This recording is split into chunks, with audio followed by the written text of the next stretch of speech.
What's up, guys?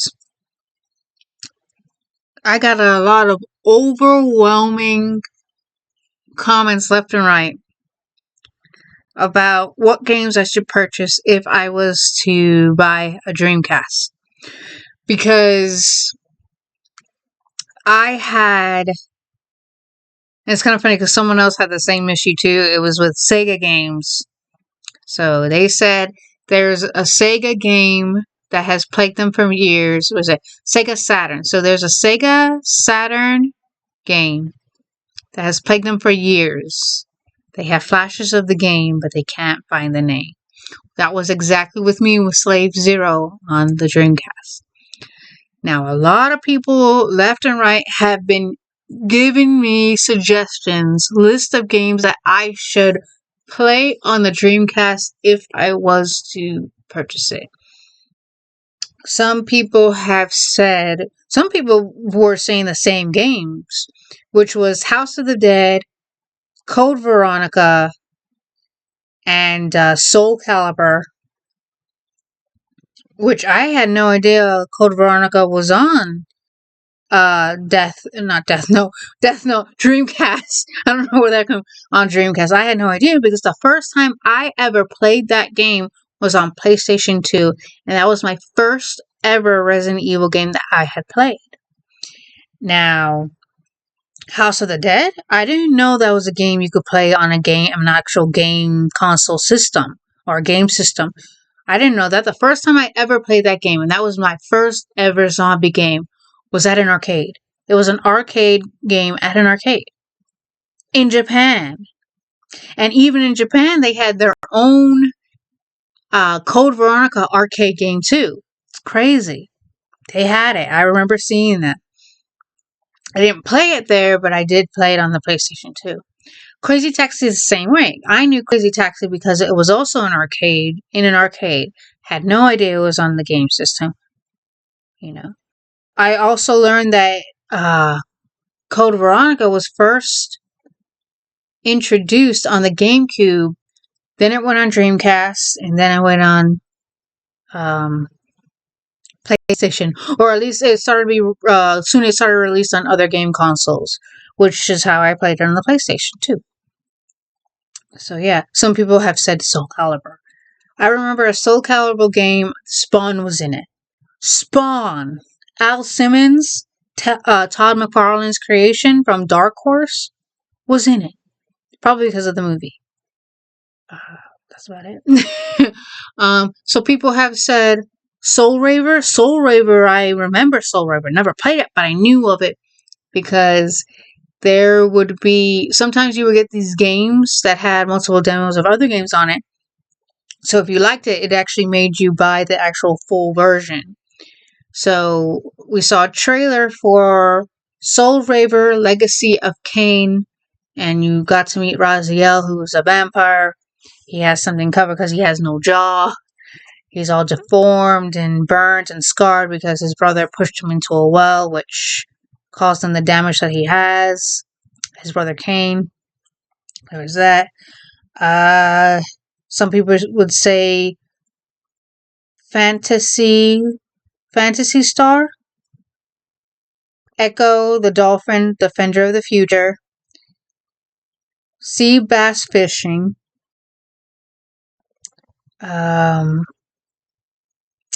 Power Stone. Shenmue. I could be very wrong. Tokyo Extreme Racer. Dead or Alive 2. Yeah, a lot of people were saying Power Stone, Soul Calibur, House of the Dead, Code Veronica, Crazy Taxi, Fantasy Star. Is it Fantasy Star? Let me double check.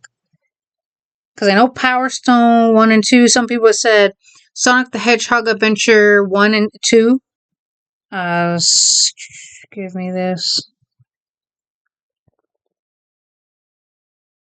Soul Calibur, Crazy Taxi, House of the Dead. Okay, yeah, I was right. Fantasy Star Online. Yeah, some people gave me a whole ton of stuff. Jet Set Radio, never heard of it. Someone said, well, actually, it's actually, some people also said, actually, in the States, it was called Jet Grind Radio because they didn't have the rights to call it Jet Set Radio. So they said Jet Grind Radio. Never heard of the game, but alright. Capcom versus Marvel. There you go. Jet Grind Radio. There we go. Draconis Cult of Wayrum. Marvel vs. Capcom 2. I played that sucker on the PlayStation 2.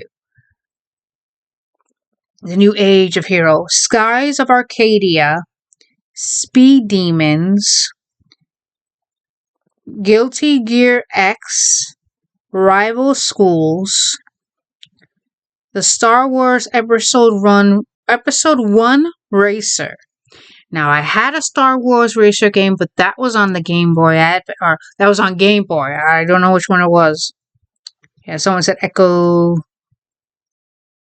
the thing. Star Wars Kid. Dino Crisis. I would be interested to play that. Virtual Tennis. Blue Stinger Confidential Mission.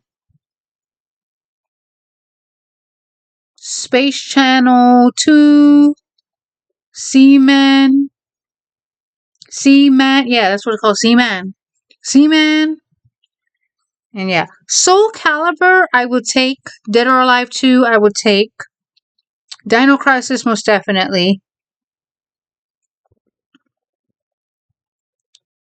House of the Dead, yes,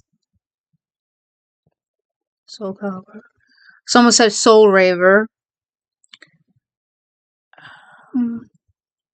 I don't know, there are some games that I would most definitely try. I do like fighting games. I love fighting games. I really do. I love fighting games left and right. I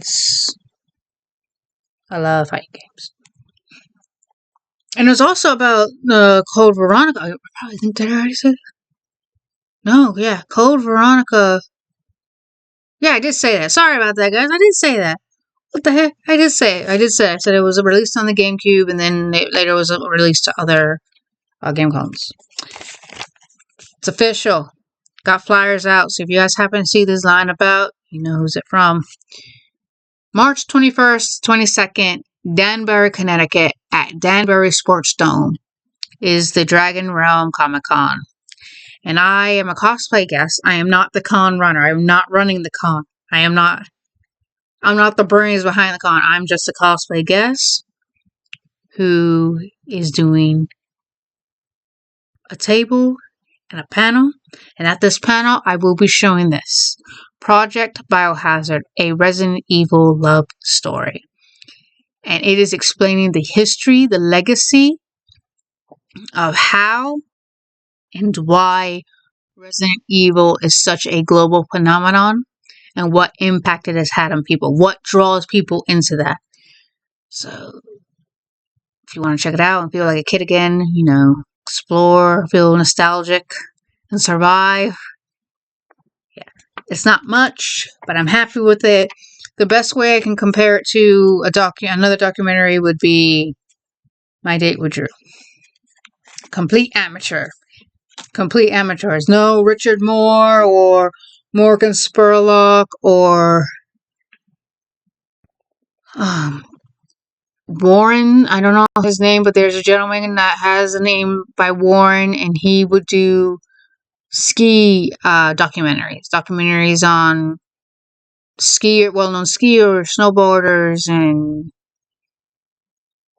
take on shots left and right about people going down snowy terrain and things like that nature. Yeah, nothing like that. Just mostly based off, what Resident Evil is, the history of it, the history behind Capcom, this game developers, and things of that nature. Yeah. So, if you guys happen to be in Connecticut, Danbury, Connecticut, and you are interested, check it out.